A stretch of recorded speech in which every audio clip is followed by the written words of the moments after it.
आज हम बात करेंगे पाकिस्तान में चीनी का कारोबार बड़े पैमाने पर किस तरह से किया जा सकता है और पाकिस्तान से चीनी की एक्सपोर्ट का बिजनेस किस तरह से कर सकते हैं।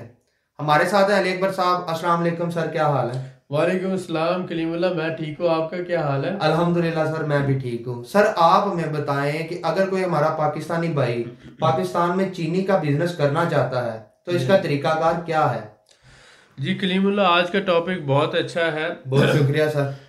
अगर हम देखते हैं कि पाकिस्तान की मेजर जो प्रोडक्ट्स हैं जिसमें टेक्सटाइल आ जाता है, वो दुनिया में सबसे बड़ी एक्सपोर्ट्स जो है पाकिस्तान की इस हवाले से टेक्सटाइल सेक्टर में है। जी सर। तो टेक्सटाइल के बाद जो दूसरी बड़ी इंडस्ट्री है वो शुगर इंडस्ट्री है। जी सर। तो पाकिस्तान में तकरीबन 25 लाख लोगों को ये जॉब प्रोवाइड करती है शुगर इंडस्ट्री। टेक्सटाइल के बाद दूसरा बड़ा सेक्टर जो है वो शुगर इंडस्ट्री है। जी सर एक बिल्कुल। तरफ तो शुगर इंडस्ट्री के अंदर बहुत से वर्कर काम कर रहे हैं, जिसमें ऑफिस है, इंजीनियर्स हैं, दूसरा टेक्निकल स्टाफ है, वर्कर्स हैं। और साथ ही साथ क्योंकि पाकिस्तान एक एग्रीकल्चर कंट्री है, तो इस वजह से जो पाकिस्तान में शुगर केन है जिसे हम गन्ना कहते हैं, जी सर। उसकी बड़े पैमाने पर जो है वो काश्त होती है और वहाँ से फिर जो है वो उसी की प्रोडक्ट है शुगर। पाकिस्तान जो है दुनिया में आज से तकरीबन 5 साल पहले पाकिस्तान का 11वां नंबर था शुगर की एक्सपोर्ट के हवाले से। लेकिन फिर हर साल 10% के हिसाब से पाकिस्तान में ये इंक्रीज हुआ और अल्लाह का शुक्र है इस वक्त पाकिस्तान दुनिया का 8वां बड़ा मुल्क है, जो ग्रेजुअली जो है वो अपने दर्जे में बेहतरी आती जा रही है। जी सर। और बाज़ डाटा के मुताबिक 5वां बड़ा मुल्क है और बाज़ डाटा के मुताबिक तकरीबन 8वां बड़ा मुल्क है। तो अगर हम कंसिडर करें तो आप ये ज़्यादा ऑप्टिमिस्टिक हो लेते हैं कि 5वां बड़ा मुल्क है जहाँ से शुगर पूरी दुनिया को एक्सपोर्ट होती है। जी सर बिल्कुल तो ठीक इस है। हवाले से हम देखते हैं पाकिस्तान में सालाना तकरीबन 50 लाख टन जो है शुगर पैदा होती है, और जिसका तकरीबन आप समझ लें 80%, 70-80% लोकली कंज्यूम होता है और 30% के अराउंड जो है वो एक्सपोर्ट होता है। जी सर। और उसके साथ साथ अगर हम देखते हैं पाकिस्तान में जो गन्ने की पैदावार है, शुगर केन है, वो फसल तकरीबन 10 से 12 महीने में तैयार हो जाती है। लेकिन अगर इसी को हम देखते हैं ऑस्ट्रेलिया में, ये 24 महीनों में तैयार हो रही है। दो जी साल सर। का अरसा लगता है। अगर ब्राज़ील में देखते हैं तो तकरीबन 18 माह में तैयार होती है। इसी तरह हवाई में यानी अमेरिका के अंदर भी तकरीबन 18 से 20 माह के अंदर तैयार होती है। तो पाकिस्तान और इंडिया ये ऐसे दो ममालिक हैं जहाँ पर 10 से 12 महीनों में फसल तैयार होती है। जी सर और बिल्कुल ठीक अल्लाह है। का शुक्र है कि यहाँ पर जो है पाकिस्तान इस कमोडिटी में हर साल 10% जो है वो इंक्रीज कर रहा है। और इसी वजह से पाकिस्तान के जो एक्सपोर्ट के रैंक है उसमें भी बड़ी बेहतरी है, 11वें से 8वें पे और 8वें से 5वें दर्जे पे है। सालाना तकरीबन $500 मिलियन जो है उसकी वो माशाल्लाह सर। एक्सपोर्ट होती है पाकिस्तान से। तो इस हवाले से हम देखते हैं जो बड़े एक्सपोर्टर्स हैं, जैसा कि हमने देखा कि ब्राज़ील है बहुत बड़ा एक्सपोर्टर है, उसके बाद थाईलैंड है, उसके बाद फ्रांस है, इंडिया है, और 5वें नंबर पर पाकिस्तान आ जाता है। तो ये जो है ब्राज़ील तकरीबन पहले $6 बिलियन की एक्सपोर्ट करता था, लेकिन वो ग्रेजुअली उसमें कमी आती जा रही है। थाईलैंड जो है तकरीबन 3 बिलियन के अराउंड, जो 2.5 बिलियन 2.6 बिलियन के अराउंड है। फ्रांस 1.4 बिलियन के अराउंड करता है, और इंडिया जो है तकरीबन $919 मिलियन के अराउंड करता है, और पाकिस्तान $500 मिलियन के अराउंड। तो आप ये देखें कि इंडिया पाकिस्तान से 5 गुना बड़ा रकबे के लिहाज से मुल्क है, लेकिन वो 900 मिलियन के अराउंड कर रहा है और पाकिस्तान 500 मिलियन के अराउंड। तो इस हवाले से पाकिस्तान का जो अगर हम देखते हैं डाटा और ओवरऑल रकबे के लिहाज से और पाकिस्तान में जो ग्रोथ है उस हवाले से, तो ये इसमें हम ग्रेजुअली हर साल इंक्रीज़ हो रहे हैं, और हत्ता कि इंडिया पाकिस्तान से इंपोर्ट करता है शुगर काफ़ी मिकदार में। तो अगर हम इसको देखते हैं ये बहुत हेल्पफुल है। शुगर इंडस्ट्री पाकिस्तान की दूसरी बड़ी इंडस्ट्री है टेक्सटाइल के बाद। और इसमें जो है शुगर केन जो है उसकी प्रोसेसिंग से आगे शुगर या चीनी बनती है। और हालिया दिनों में आपने देखा शुगर का जो है वो इसी तरह से एक बड़ा स्कैंडल भी था कि चाइना में तकरीबन 2 लाख टन की जो एक्सपोर्ट कर दी गई और मुल्क के अंदर जो है वो बहरान हुआ शुगर का। लेकिन ये मसनूई था क्योंकि पाकिस्तान जो है ये पांचवा बड़ा एक्सपोर्टर है और उस पे उसके पास शुगर काफ़ी मकदार में मौजूद है, ऐसा कोई इशू नहीं है। लेकिन आपको पता है कि जो माफिया हर जगह पे है, इस तरह यहाँ पर भी पाकिस्तान में भी इस तरह के मसाइल हैं। एनीवे अगर आप पाकिस्तान में शुगर का काम करना चाहते हैं बड़े लेवल पर, तो उसमें ये है कि आप एक तो अपने ब्रांड नेम से भी कर सकते हैं पैकिंग, क्योंकि आजकल गवर्नमेंट ने पॉलिसी बनाई है कि आप जो भी प्रोडक्ट देंगे वो दालें हों या चने हों या चावल हों या शुगर हो, वो पैकिंग में होगी। तो वो इसलिए आप उसकी पैकिंग करके 1 किलो की, 2 किलो की, 5 किलो की पैकिंग करके अपने ब्रांड नेम से पाकिस्तान में काम कर सकते हैं। जी सर। और उसके साथ साथ ये है कि पाकिस्तान में जो सूबा ये आ जाता है पंजाब, यहाँ पर तकरीबन आप समझ लें कि सूबा पंजाब में 32 लाख टन जो है वो पैदा हो रहे हैं ये शुगर। और अगर सिंध में आते हैं तो 15 लाख टन सिंध के अंदर पैदा हो रहा है। तो इसका मतलब है कि जो टोटल प्रोडक्शन है 50 लाख टन है, तो उसका टोटल प्रोडक्शन का नियरली 60 to 65% सिर्फ पंजाब में पैदा हो रहा है और अराउंड 30% के अराउंड जो सिंध में पैदा हो रहा है। और बाकी के अंदर जो है तकरीबन 5%, 3 लाख टन के करीब जो है। तो टोटल अगर आप देखते हैं पंजाब में 32 लाख टन है और सिंध के अंदर 15 लाख टन पैदावार हो रही है और इसी तरह से के अंदर 3 लाख टन के अराउंड हो रही है। तो पंजाब से सिंध में और इसी तरह से के में और बलूचिस्तान में इन कंट्री ट्रेड भी हो सकती है, होलसेल का इसका सेटअप बन सकता है, ब्रांड हो सकता है। और इसके साथ साथ जब आप इसका साइकिल आपको समझ आ जाता है, जैसे मोस्टली साल में 2 महीनों में इसका जो होते हैं वो फसल काश्त होती है, एक तो सितंबर के अंदर होती है और एक इसी तरह से जनवरी फरवरी के महीनों में होती है। तो इस हवाले से अगर हम देखते हैं कि पाकिस्तान में अगर आपको समझ आती है कि हमने कौन से सीज़न में बाइंग करनी है मिलों से शुगर और उसको बाद में किस तरह से स्टोरेज करना है और उसको बाद में किस तरह से प्रोसेस करना है, तो ये सारे साइकिल को आप समझ जाते हैं तो आप लोकल भी और इंटरनेशनल लेवल पर भी ट्रेड कर सकते हैं। अगर आप देखते हैं तो बहुत बड़े लेवल पर हम शुगर एक्सपोर्ट कर रहे हैं, जिनमें हम किन ममालिक को एक्सपोर्ट कर रहे हैं उसमें आप देखें अफ़गानिस्तान है। तकरीबन हम 187 मिलियन, अगर आप रफली इसको कर लें 190 मिलियन के अराउंड जो है हम शुगर अफ़गानिस्तान को एक्सपोर्ट कर रहे हैं। म्यांमार को तकरीबन 64.8 मिलियन के अराउंड कर रहे हैं। और इसी तरह से डिजीबूटी जो आ जाता है हमारे पास अफ्रीका में, इसको 29 मिलियन के अराउंड कर रहे हैं। और इसी तरह मोंटेनेग्रो आ जाता है, ये हमारे पास यूरोप के अंदर है, ये 27 मिलियन यहाँ पर कर रहे हैं। इंडिया को 23 मिलियन की हम एक्सपोर्ट कर रहे हैं और साथ ही साथ यूएई जो है 18 मिलियन की हम उसको एक्सपोर्ट कर रहे हैं।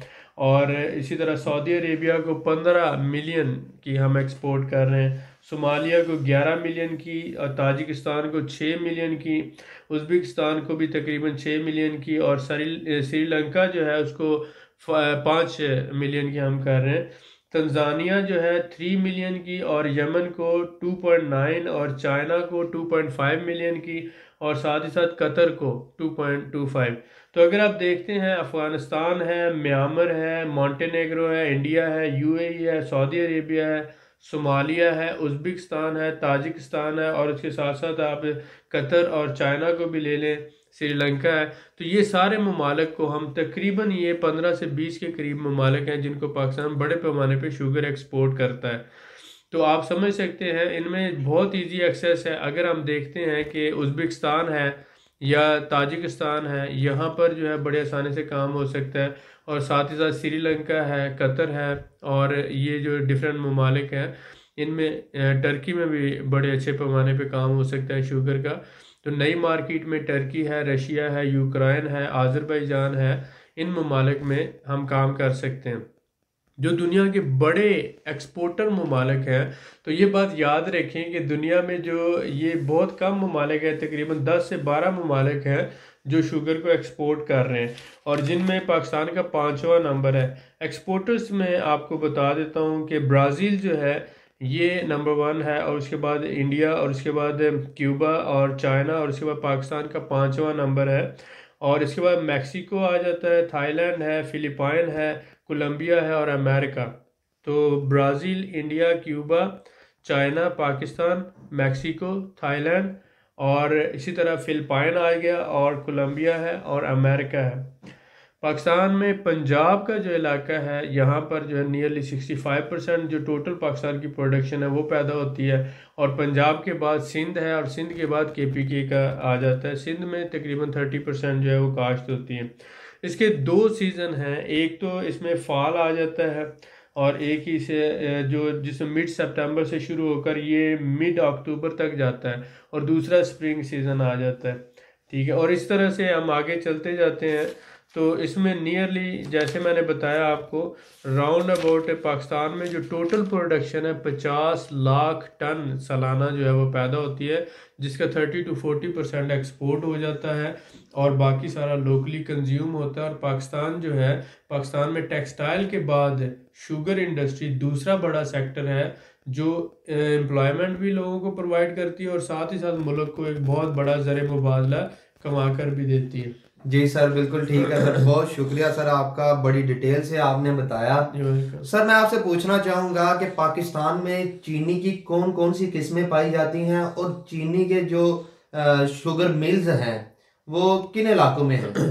बेसिकली अगर आप देखते हैं तो पाकिस्तान में चीनी की अगर हम समझें तो ज़्यादातर तो एक ही किस्म है। जी सर। ठीक है, लेकिन क्वालिटी जो है उस हिसाब से अगर हम कह सकते हैं कि वो उसका दाना छोटा है, या थोड़ा सा जब उसकी प्रोसेसिंग का फ़र्क आता है ना, तो प्रोसेसिंग में जो होता है लेवल आ जाते हैं, उसके स्टेजेस आ जाती हैं, तो प्रोसेसिंग के हिसाब से थोड़ा फ़र्क आ जाता है कि वो लेस वाइट होती है, क्रीमी वाइट होती है, या प्योर वाइट होती है। और उसके बाद अगर हम देखते हैं, एक तो जो पाकिस्तान के अंदर शक्कर जिसे हम कहते हैं ऑर्गेनिक शुगर उसको कहा जाता है। जी सर। तो वो लेस प्रोसेस्ड होती है, और आज जैसे दुनिया आगे जा रही है तो वो दुनिया में शुगर की डिमांड भी जो है वो बढ़ रही है, जिसे हम ऑर्गेनिक शुगर या शक्कर कह लें। जी सर, बिल्कुल तो ठीक है।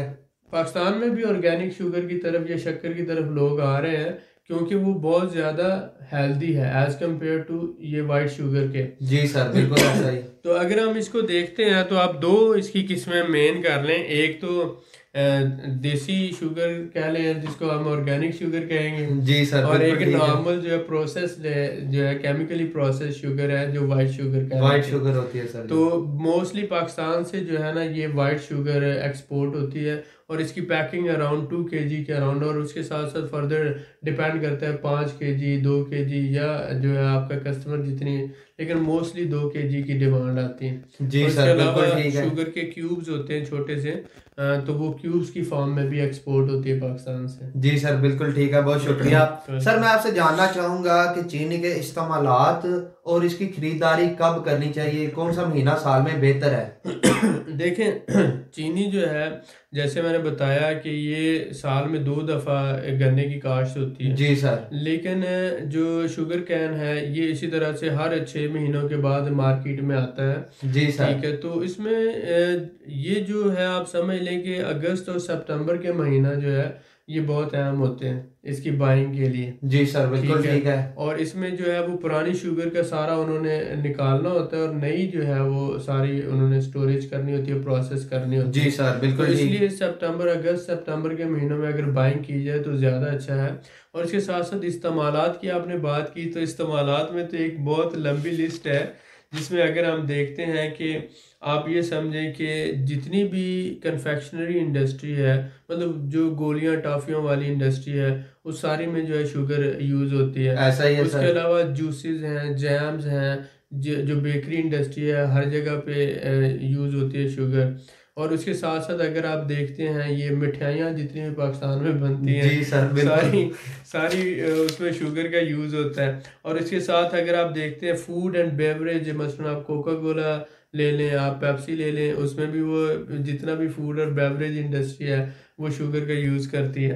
और साथ ही साथ हमने देखा कि ये जो है हमारे पास एक्सपोर्ट भी होती है, और उसके अलावा जो मसलन जितने भी मसलन जामे शीरी हैं या बड़े बड़े जो ब्रांड्स हैं वो सारे शुगर यूज़ करते हैं। जी तो सर उसके बिल्कुल ठीक अलावा है। जो है घरों में आप देखें कि हर घर की ज़रूरत है, हर घर में ऐसा ही है इस्तेमाल सर। होती है, आप इसके बगैर तो कोई घर का तस्वर भी नहीं कर सकते। ऐसा ही है सर, तो बिल्कुल ऐसा। प्राइमरी यूज़ आप इसको कह लें कि प्राइमरी जो है एज ए फूड यूज़ होती है, और सेकेंडरी अगर आप इसको ले लेते हैं तो आप फूड एंड बेवरेज इंडस्ट्री है, जी सर कन्फेक्शनरी बिल्कुल ठीक इंडस्ट्री है। है, जूस और जैम इंडस्ट्री है, बेकरी इंडस्ट्री है, और इसके साथ साथ अगर आप स्वीट इंडस्ट्री ले लें वो सारे आ जाते हैं, और फिर साथ साथ ये एक्सपोर्ट भी होती है। जी सर बिल्कुल ठीक है, बहुत शुक्रिया। सर जैसा कि आपने एक्सपोर्ट के हवाले से बताया, तो अब मैं आपसे पूछना चाहूँगा कि अगर कोई हमारा पाकिस्तानी भाई चीनी की एक्सपोर्ट का बिजनेस करना चाहता है, तो नई मार्केट्स कौन कौन सी हैं और किस तरीके से उन नई मार्केट्स में वो बिजनेस कर सकता है? पाकिस्तानी चीनी जो है ये दुनिया में बहुत अच्छी क्वालिटी की है, जी सर। और पाकिस्तान का जो शुगर केन जैसे मैंने बताया कि ये 10 से 12 महीनों में तैयार हो जाता है जी सर। गन्ने की फसल, लेकिन बाकी ममालिक में तकरीबन 2 साल का अरसा लगता है, 24 महीनों का। तो इसलिए पाकिस्तान की शुगर जो है वो जल्दी मार्केट में आ जाती है, जी सर। क्वालिटी भी अच्छी है, प्राइस भी बहुत अच्छी है। तो बिल्कुल इस ठीक हो वजह गया से सर। क्या है कि बायर मसलन इंडिया भी हमसे बाय कर रहा है, वो खुद एक्सपोर्टर है, लेकिन उसके बावजूद पाकिस्तान क्योंकि मार्केट में सस्ती दे रहा है तो पाकिस्तान से बाय करता है, और बाय करके वो आगे एक्सपोर्ट कर देता है, री एक्सपोर्ट भी समझ लें। जी सर। और इसके साथ साथ ये है कि जैसे आप टर्की की एग्जांपल ले लें, टर्की है, रशिया है, यूक्रेन है, आज़रबाईजान, उज़्बेकिस्तान है, काज़ाकिस्तान है, तुर्कमानिस्तान है, ये सारे ममालिक जो है नई मार्केट हैं जहाँ जी पर सर। पाकिस्तान की जो ये प्रोडक्ट है शुगर है, या जो है हमने बात की हनी, ये शुगर या हनी ये दोनों चीज़ें बहुत ज़्यादा मिकदार में एक्सपोर्ट होती हैं, और इसके साथ साथ पाकिस्तान की टेक्सटाइल इंडस्ट्री जो है वो भी बहुत ज़्यादा काम कर रही है। तो नई मार्केटों में जो लोग काम करना चाहते हैं उनको चाहिए कि वो रशिया के अंदर, टर्की के अंदर, और साथ आज़रबाईजान है, उज़्बेकिस्तान है, इन मार्केट्स को फोकस करें। जी सर बिल्कुल ठीक है, बहुत शुक्रिया। सर मैं आपसे जानना चाहूँगा कि चीनी की जो पैकिंग रिक्वायरमेंट है, यानी कि एक्सपोर्ट पैकिंग की जो रिक्वायरमेंट क्या है इसकी?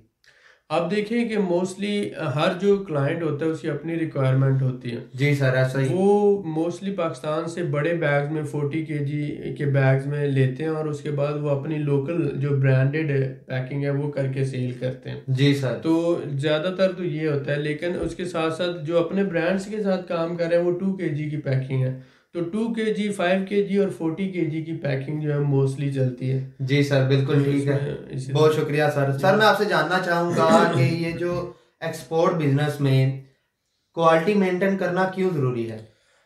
देखिए क्वालिटी जो है हर प्रोडक्ट के लिए बहुत अहम होती है, वो चाहे शुगर हो, चाहे वो बासमती चावल आ जाए, चाहे वो रेड चिल्ली है, टर्मरिक है, हनी है, या फिर आप कोई टेक्सटाइल प्रोडक्ट्स ले रहे हैं, बेडशीट है, टॉवल है, कोई भी प्रोडक्ट जब आप आते हैं उसकी एक्सपोर्ट लेवल पे, जी सर। तो तब आपको कस्टमर जो है वो स्पेसिफिकेशन देता है। हर कंट्री के अपने कुछ रूल्स हैं, रेगुलेशंस हैं, रिक्वायरमेंट्स हैं, जी सर बिल्कुल ठीक है। जो साइजेस के हवाले से हो सकते हैं, कलर के हवाले से हो सकता है। इसी तरह से अगर हम फूड की बात करते हैं तो फूड के अंदर भी कुछ क्वालिटी के पैरामीटर्स हैं। जी सर ठीक ऐसा है ही कि है। इसकी प्रोसेसिंग इस हद तक होनी चाहिए, इसे इतना जो है केमिकली प्रोसेस्ड होना चाहिए, इतना ऑर्गेनिक होना चाहिए, इस टेम्परेचर प्रेशर पे ये प्रोसेस होनी चाहिए, और ये कलर होना चाहिए, और ये साइज होना चाहिए। अब ये जो सारे पैरामीटर्स होते हैं वो इम्पोर्टर आपको देता है, ऐसा ही है सर। और वो आपको बताता है कि मुझे 2 kg पैकिंग में चाहिए, 5 kg में चाहिए, 40 kg में चाहिए, और ये इसमें मुझे रिफाइंड शुगर चाहिए, मुझे जो ग्रैनुलर चाहिए, और मुझे वाइट शुगर चाहिए या एक्स्ट्रा वाइट चाहिए, या जो है क्रीमी। तो वो डिपेंड करता है कि वो कौन सी आपसे डिमांड करता है। जी सर ऐसा या ही फिर है। वो ब्लॉक से वो कहता है कि मुझे शुगर क्यूब्स चाहिए, तो आपको शुगर क्यूब्स देना होंगे। तो क्वालिटी जो होती है वो तो अब क्योंकि ये मिल्स हैं और इसमें आप ट्रेडर के तौर पे काम कर रहे हैं, तो आप मिल से जो है जो आपको क्वालिटी चाहिए वो किसी भी मिल से आप बात करके उनसे ले सकते हैं। जी सर ठीक है, बिल्कुल और ऐसा ही आप है। वहाँ से फिर एक बड़े लेवल पर उसको ऑर्डर को प्रोसेस कर सकते हैं। और पाकिस्तान में अल्लाह का शुक्र है हर तरह की इंडस्ट्री मौजूद है, जी सर बड़ी आसानी से बिल्कुल आपको बिल्कुल। वो क्वालिटी अवेलेबल हो जाती है। जी सर बिल्कुल ऐसा ही है, बहुत शुक्रिया। सर मैं आपसे जानना चाहूंगा कि अगर कोई हमारा भाई पाकिस्तान से चीनी की एक्सपोर्ट का बिजनेस करना चाहता है जी जी। तो वो ये नई मार्केट्स में बायर किस तरह ढूंढ सकता है? अच्छा, इसमें जब भी हम एक्सपोर्ट बिजनेस में आते हैं तो एक्सपोर्ट में बायर जो है ये ऑर्डर लेना ये सबसे अहम होता है। जी सर। क्योंकि आप प्रोडक्ट तो अपने एंड पे सप्लाई दे सकते हैं, लेकिन बायर होगा तो आप काम कर सकते हैं। ऐसा ही है ये एक सर। साइकिल होता है, तो उसमें पाकिस्तान एम्बेसी जो है बहुत मेन रोल प्ले करती है।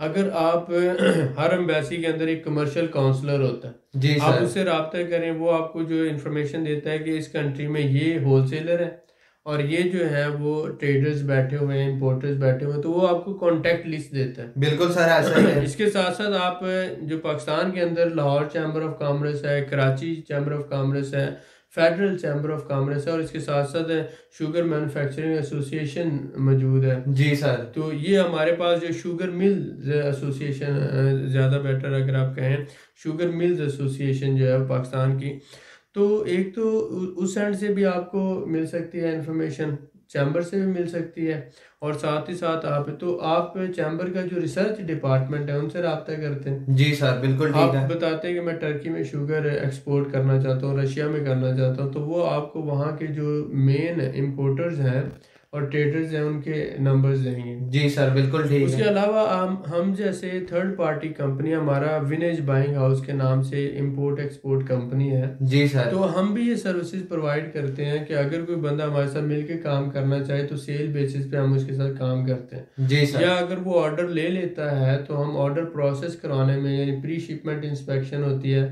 सैंपल अप्रूवल होता है और पेमेंट गारंटी होती है, तो हम ये सर्विसेज प्रोवाइड करते हैं। ठीक हो गया उसके सर। साथ साथ अगर आप ट्रेडर हैं और ऑलरेडी आप ट्रेडिंग कर रहे हैं और चाहते हैं कि आप रशिया में, टर्की में, यूक्रेन या अजरबैजान में अपना एक सेटअप बनाएं, जी सर। अपनी कंपनी रजिस्टर्ड करवाकर आप 100% काम करें, तो हम आपको वो सर्विसेज भी प्रोवाइड करते हैं। बिल्कुल आप ठीक हो कंपनी गया सर। रजिस्टर्ड करवाएं, अपना ऑफिस लें और काम शुरू करें। तो जी इस सर हवाले से भी हम आपको हर तरह की सर्विसेज प्रोवाइड करते हैं। बिल्कुल ठीक है सर, बहुत शुक्रिया।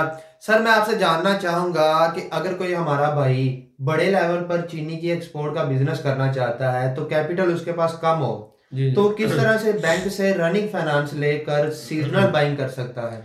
देखिए, जो बैंक्स हैं वो तो एक जो ऑलरेडी एक अच्छी बिजनेस कंपनी है, जो पिछले साल, 2 साल, 4 साल, 5 साल से काम कर रही मार्केट में, जी और सर। जिसका एनुअल टर्नओवर अच्छा है, तो वो उसकी हिस्ट्री को देखते हुए, ट्रांजैक्शन हिस्ट्री को देखते हुए और उनके बिजनेस वॉल्यूम को देखते हुए उसको रनिंग फाइनेंस वो ऑफर करते हैं, और उनकी अपनी टर्म्स एंड कंडीशंस होती हैं। ऐसा ही है सर। इसी तरह से आप एक तो अगर पाकिस्तान के अंदर लोकल ट्रेडिंग कर रहे हैं और आप एक अच्छे लेवल पे काम कर रहे हैं, तो बैंक्स आपको ये सर्विसेज प्रोवाइड करते हैं। जी सर। अगर नहीं है तो फिर आपको प्राइवेट इन्वेस्टर शामिल करना पड़ेगा और उसे अपने मुनाफे में से हिस्सा देना पड़ेगा। लेकिन ये ज़रूरी है कि आप सीज़न में बाइंग कर लें, जी ताकि सर। आप उसको फिर बाद में अच्छे मुनाफे पे सेल कर सकें। जी सर ऐसा ही है, बिल्कुल ठीक है। सर मैं आपसे जानना चाहूंगा कि जो हमारे भाई छोटे लेवल पर चीनी के एक्सपोर्ट का बिजनेस कर रहे हैं, जी जी। अगर वो बड़े लेवल पर अपने काम को बढ़ाना चाहते हैं तो जो बिग सप्लायर्स होते हैं किस तरह से उससे सर्विस ली जा सकती है? देखिए, जो बिग सप्लायर्स होते हैं उनके पास बहुत बड़ी तादाद में जो है वो सप्लाई मौजूद होती है, क्योंकि उन्होंने पूरा साल सप्लाई देना होती है अपने कस्टमर्स जी को, सर ऐसा ही है। और पिछले 10 साल से, 15 साल से, 20 साल से मार्केट में काम कर रहे हैं। आप नए हैं मार्केट में, आप मार्केट में पेनिट्रेशन करना चाहते जी हैं, तो सर। आपको टीम वर्क करना पड़ता है। तो आप किसी भी बड़े सप्लायर के साथ मिलकर, वो अगर पूरे लाहौर में, पूरे कराची में सप्लाई दे रहा है, जी तो सर। आप एक एरिया जो है स्पेसिफाइड उसके ले लेते हैं, और आप कहते हैं कि मैं आपके साथ मिलकर टीम वर्क में काम करना चाहता हूँ, आप मुझे सपोर्ट करें। जी सर तो ऐसा ही डिपेंड है। करता है कि वो बंदा आपको सपोर्ट करे, और इसके साथ साथ आप फिर इंटरनेशनल मार्केट में काम करते हैं। जी सर। देखें, एक बंदा पूरी दुनिया को कैप्चर नहीं कर सकता, तो टीम वर्क में काम होता है। आप मतलब डिपेंड करते हैं कि आप किस तरह से काम करने को प्रेफर करते हैं। जी सर ऐसा ही है, तो इस बिल्कुल हवाले ठीक से है। वो ज़रूरी है कि आप इस चीज़ को मद्देनज़र रखें। जी सर बिल्कुल ठीक है, बहुत शुक्रिया। सर मैं आपसे जानना चाहूँगा कि जैसा कि आपने पीछे डिटेल में हमें बताया कि नई मार्केट्स कौन कौन सी हैं और एक्सपोर्ट हो रही है, जी जी। तो मैं आपसे जानना चाहूँगा क्या बाई रोड और बाई सी भी नई मार्केट्स में माल पहुँचाया जा सकता है? जी बिल्कुल, जैसे पाकिस्तान से सऊदी अरब है, यूएई है, ओमान है, कतर है, बहरीन है, इन सारे ममालिक में माल जाता है। जी सर। तो ये जो शुगर ऑलरेडी भी एक्सपोर्ट हो रही है तो वो बाय सी ही हो रही है। और इसके साथ साथ अगर टर्की, रशिया या उज़्बेकिस्तान की बात करते हैं तो यहाँ पर बाय रोड हो रही है। जी सर तो बिल्कुल ठीक है। इजीली एक्सेस है वाया। अगर हम देखते हैं तफ्तान जो है वो पाकिस्तान में बलूचिस्तान के इलाके में, तो ईरान का बॉर्डर वहाँ पर है और इसी तरह अफ़गानिस्तान का भी बॉर्डर है। तो अफ़गानिस्तान भी जितनी एक्सपोर्ट हो रही है वो बाय लैंड रूट हो रही है। जी सर। और इसी तरह से ईरान के ज़रिए टर्की है, रशिया है, उज़्बेकिस्तान है, आज़रबाईजान है, इन ममालिक में एक्सपोर्ट हो रही है। जी सर। तो अगर आप चाहते हैं कि आपने सऊदी अरेबिया या टर्की को माल भेजना है तो आप बाय सी भी भेज सकते हैं। जी सर। ठीक है। और इसके साथ साथ टर्की को आप बाय रोड भी भेज सकते हैं ईरान के ऐसा ही रास्ते। है सर तो बिल्कुल। दोनों रास्ते आपके पास मौजूद है, डिपेंड करता है जियोग्राफिकली आपने किस मुल्क के साथ काम करना है। जी सर बिल्कुल ठीक है। सर मैं आपसे जानना चाहूँगा कि अगर कोई हमारा भाई नई मार्केट्स में बिजनेस करता है जी जी। एक्सपोर्ट का, तो उसके लिए पेमेंट सेफ्टी किस तरह से मुमकिन है? पेमेंट सेफ्टी जो है आप देखें कि पेमेंट्स जो होती हैं या तो वो एडवांस पे होता है 50% एडवांस और 50% ऑन जो है शिपमेंट या डॉक्यूमेंट्स के अगेंस्ट हो जी जाता सर ऐसा ही है। है। दूसरा ये होता है कि एलसी होती है रिवोकेबल और इरिवोकेबल। जी सर। तो या तो बैंक गारंटी के साथ काम किया जाता है या फिर ये होता है कि एक थर्ड पार्टी इन्वॉल्व कर ली जाती है। जैसे हम सपोज करें हमारा बाइंग हाउस है, हम रशिया में बैठे हैं, आज़रबाईजान में, टर्की में। जी सर। तो हम लोग पाकिस्तान में गारंटी दे देते हैं और यहाँ पर हम जो बंदा है जो इम्पोर्टर है उससे ले लेते हैं। जी सर तो इस बिल्कुल तरह ठीक से है। हम बीच में अपनी कमीशन लेते हैं 10% से लेकर 30% तक जो प्रॉफिट का होता है उसका कमीशन हम चार्ज करते हैं और सर्विसेज पे डिपेंड करते हुए। तो उसमें पेमेंट वो 100% आपकी सिक्योर होती है। जी सर बिल्कुल ठीक है, बहुत शुक्रिया। सर मैं आपसे जानना चाहूँगा कि बहुत से हमारे भाई, जैसा कि आप जानते हैं कि पाकिस्तान में बहुत से बिजनेस कर रहे हैं, अगर कोई हमारा भाई नया आता है इस बिजनेस में, चीनी का कारोबार शुरू करता है, तो उसको कहाँ से स्टार्ट करना चाहिए? देखिए जैसे पाकिस्तान में पंजाब जो है वो नियरली 65% शुगर प्रोड्यूस करते हैं जी और सर ऐसा ही है। ज़्यादातर शुगर मिलें जो है पंजाब में है। उसके बाद फिर सिंध आ जाता है केपी के।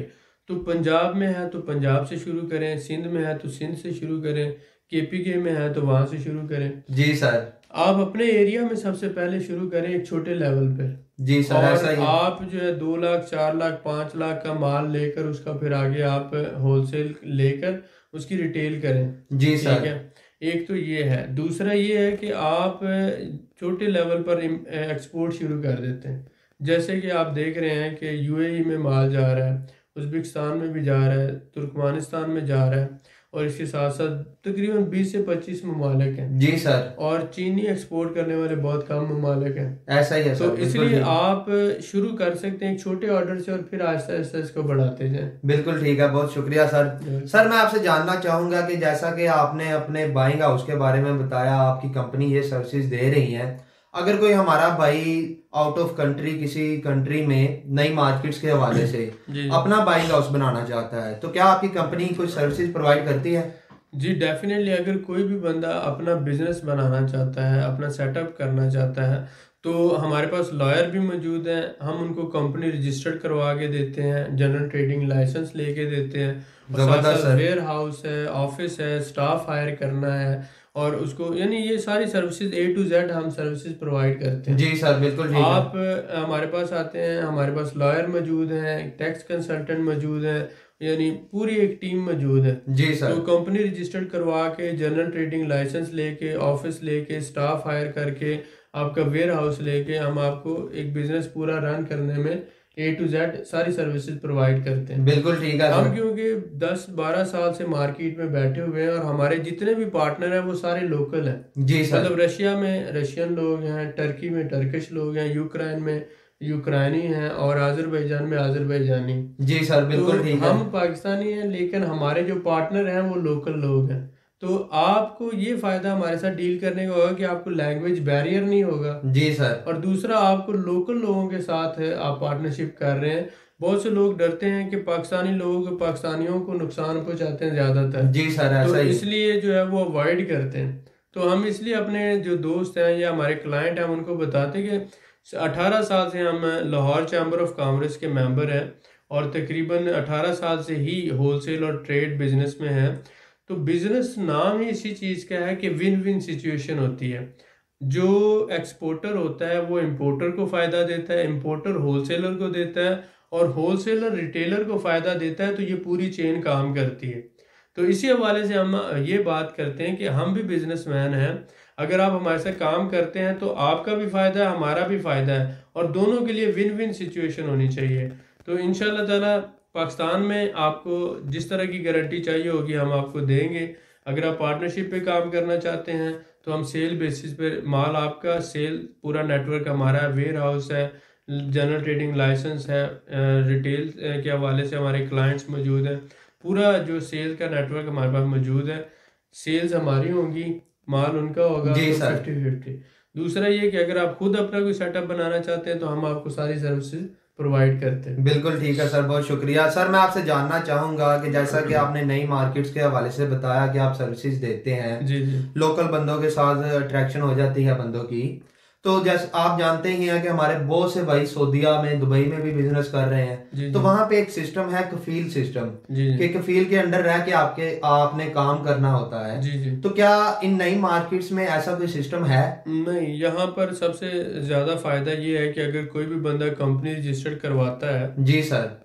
तो उसकी 100% ऑनरशिप है। बिल्कुल ठीक है सर। कफालत का निज़ाम यहाँ पे नहीं है। दूसरा फ़ायदा ये है कि कंपनी रजिस्टर्ड करवा के वो रेजिडेंस ले सकते हैं। जी सर। रेजिडेंस लेकर वो अपनी फैमिली को बुला सकता है फौरी तौर पर। जी और सर। पहले 2 साल की टेम्परेरी रेजिडेंस है, उसके बाद 5 साल की परमानेंट रेजिडेंस है।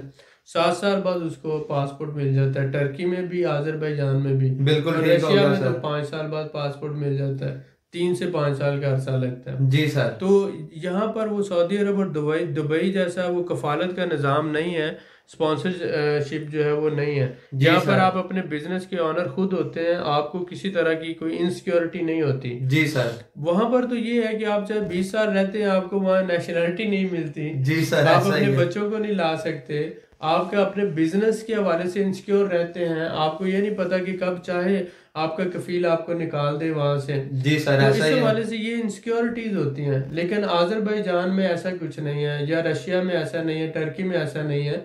आप अपने बिजनेस की 100% ऑनर है। बिल्कुल और ठीक हो गया आपका सर। बिजनेस जैसे जैसे ग्रो करता है आप अपनी फैमिली को भी लाएं। आप फिर कल को जैसे ही आप लीगल रिक्वायरमेंट पूरी करते हैं 5 साल की, आपको पासपोर्ट मिल जाता है, आप यहाँ के शहरी हो जाते हैं और आपको वही हुकूक हैं जो इनको हैं। जी और सर। दूसरा ये है कि बड़ा पुरअमन और बहुत ही ज़्यादा प्यार करने वाले लोग हैं। ये हमें गुलाम नहीं समझते, हमें दोस्त समझते हैं, भाई समझते हैं। और सोसाइटी बहुत ज़्यादा हेल्पिंग सोसाइटी है। जी सर, वहां बिल्कुल पर ठीक है। सऊदी अरब या दुबई में आप रहते हो तो आप लोकल लोगों के साथ घुल मिल नहीं सकते। आप अपने आप को जो है ना वो हमेशा एक जो इन्फ्योरिटी कम्प्लेक्स के अंदर रहते हैं, हमेशा परेशान रहते हैं कि आप सिर्फ अपने आप को एक मजदूर, एक लेबर, एक गुलाम जैसा ही समझते हैं वहां पर। जी सर, ये तो जैसा बहुत भी मसला। पैसा तो कमा लेते हैं लेकिन आप अंदर से जो है ना वो डिग्रेड होते रहते हैं। जी सर, लेकिन ऐसा ही यहाँ है। पर ऐसा नहीं है। यहाँ पर आप जो भी काम कर रहे हैं, आप बिजनेस ओनर हैं, आप दुकानदार हैं, आपकी अपनी दुकान है, चाहे छोटी है बड़ी है, आप छोटा या बड़ा बिजनेस चला रहे हैं, आपको सोसाइटी में एक इज्जत मिलता है, प्यार मिलता है। लोग आपको भाई या दोस्त की नज़र में देखते हैं, आपको गुलाम की नज़र से नहीं देखते। सोसाइटी में बहुत अच्छा ट्रीट किया जाता है बिल्कुल आपको। सर, ऐसा ही है। मैं एग्री करता हूँ आपकी बात से। जी वेलकम। सर मैं आपसे जानना चाहूंगा कि अगर कोई हमारा भाई यहाँ पर आकर पाकिस्तान से एक्सपोर्ट करता है यहाँ पे, और यहाँ से नई मार्केट्स जो हमसाया ममालिक हैं आज़रबाईजान के, वहाँ पे भी बिजनेस कर सकता है, साइडों पे अपना सेटअप बना सकता डेफिनेटली है? आप देखें कि सेंटर में आज़रबाईजान है तो इसके ऊपर रशिया आ जाता है जी और सर। इसके साथ जॉर्जिया है और इस साइड पे टर्की और नीचे वाली साइड पर ईरान है। जी सर, तो ऐसा ही है। ईरान को अगर आप छोड़ दें तो टर्की है, जॉर्जिया है और रशिया है। टर्की, जॉर्जिया, रशिया, इन तीनों ममालिक में आप बिजनेस कर सकते हैं। माशाल्लाह सर। और यहाँ पर जो अभी बहुत सारी आप समझ लें कि आज़रबाईजान और टर्की जो है ये दोनों टर्किश नेशन है। जी और सर। इनको इनके यहाँ एक कहावत है कि 2 नेशन जो है 1 मिल्लत, यानी कि एक कौम और 2 मुल्क आ गया। जी सर। ठीक है, 1 नेशन 2 कंट्री। तो एक कौम है जिसके दो ममालिक हैं। तो बिल्कुल यहाँ ठीक पर हो भी गया। ये जो आज़रबाईजानी ज़बान है ये भी तकरीबन आप समझ लें कि 90 to 95% टर्किश लैंग्वेज है। जी सर। तो यहाँ का कल्चर भी टर्किश है, ये लोग भी टर्किश हैं। तो यहाँ पर नियरली 80% टर्किश कंपनीज काम कर रहे हैं, कंस्ट्रक्शन के अंदर भी, ट्रेडिंग के अंदर भी, टेक्सटाइल सेक्टर में भी, मेडिसिन के अंदर भी, हॉस्पिटल्स भी, जो भी आप देखते हैं टर्किश कंपनीज काम कर रही हैं। बिल्कुल ठीक हो तो गया सर। अगर आप यहाँ पर आके काम करते हैं तो टर्किश लोगों के साथ इंटरेक्शन होगा, रशियन लोगों के साथ होगा, आपको यहीं से कस्टमर मिल जाएंगे और अपने अपने बिजनेस को आप एक्सपैंड कर सकते हैं। बिल्कुल ठीक है सर, बहुत शुक्रिया। वेलकम। जैसा कि आपने बताया तो ये एक बहुत बड़ी अपॉर्चुनिटी है हमारे भाइयों के लिए कि वो ऐसे अपने बिजनेस को बढ़ा सकें। तो सर मैं आपसे जानना चाहूंगा कि अगर कोई हमारा भाई यहाँ पे बिजनेस करता है, अजरबैजान से अपनी साइडों की मार्केट्स में भी अपना सेटअप बनाता है, तो उसके लिए टैक्स की रेशो क्या है? टैक्स जो है यहाँ आज़रबाईजान में 4% है, बहुत कम टैक्स है। आपको एक सिंप्लीफाइड टैक्स सिस्टम के तहत आप जितना भी बिजनेस करते हैं उसकी जो टोटल ट्रांजैक्शन होती है उसका 4% आपने टैक्स देना है जी अगर सर। बाकू में बिजनेस कर रहे हैं। लेकिन अगर बाकू से बाहर हैं तो आपको 2% टैक्स देना होता है। बिल्कुल ठीक है सर, बहुत शुक्रिया सर आपका। है। मजीद मालूमात के लिए हमारे चैनल को सब्सक्राइब करें, वीडियो को लाइक करें और शेयर करें, बेल आइकन को जरूर प्रेस करें ताकि हमारी अगली वीडियो आपको मिल सके। अल्लाह हाफिज।